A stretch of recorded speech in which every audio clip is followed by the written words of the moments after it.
урматтуу Бактар Гешевич, министр кабинетинин мүчөлөрү жана жетекчилер.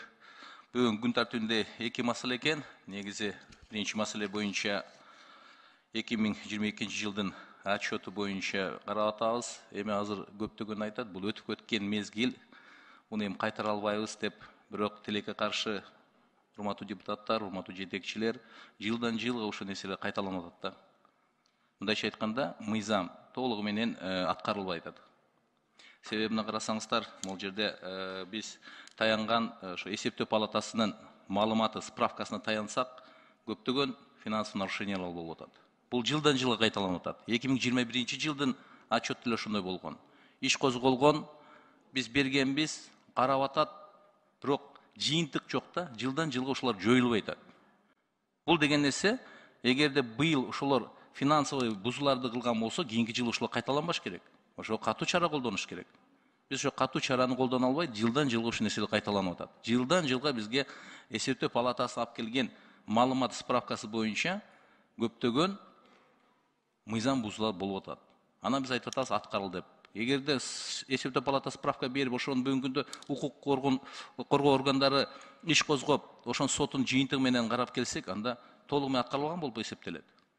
Ошон ушуга катуураак көңүл бурсаңыздар, урматтуу жетекчилер, себеби бул кайталанбаш керек. Кийинки жылы бул нерселер токтош керек да. Негедир биздики бул наоборот көбөйүп, ошол эле мыйзам бузууларга барып атабыз. Мына бир эле жер семирткечтер боюнча карасаңар, жер семирткеч боюнча 210 миллион сом ущерб келтирип атат. Нефть трейдерлерди карагыла. Биз бюджеттен миллиарддаган акчаларды бөлүп бергенбиз. Анын максаты ушул баасын көтөрүү максатты бергенбиз. Аны карап келсе, бүгүн эсептөө палатасынын справкасы боюнча бүт бузуулар болуп, бүгүн дагы иш козголуп турган боюнча. Ошол эле берке Калашникова боюнча деле айтсак деле болот. Ал деле бюджеттен берген. Мындайча айтканда, биз максатка жете албай атабыз да. Анан көрө башка тармакка иштетпейлиби ошо акчаларды.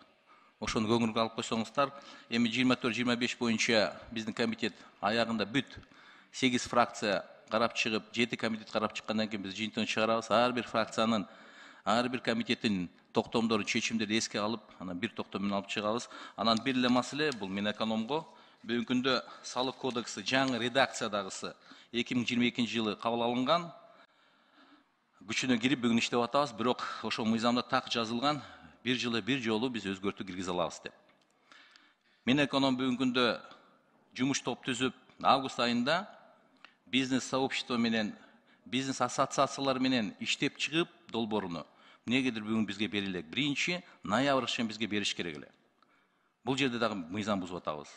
Кабинет министрин жыйында 2 жылга биз мораторий киргизебиз деп эле чыгарып коюптур, бирок мыйзам бийик турат да. Мыйзамды аткарышыбыз керек. Бүгүнкү күндө бизге 22 бизнес ассоциациядан каттар келди. Бунун максаты бүгүнкү күндө негизи карама каршылыктарды жоюу боюнча.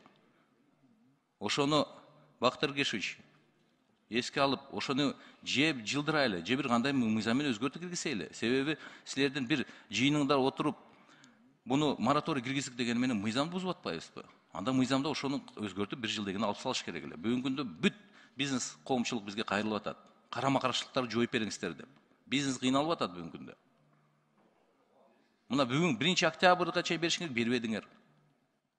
Ошону карап койсоңуздар. Эгерде киргизсе, киргизели, эртерээк 1 январдан күчүнө кириш керек ал кодекс. Данияр Алимбекович, бул маселе чынында иштелип чыкты. Азыр биз карап атабыз.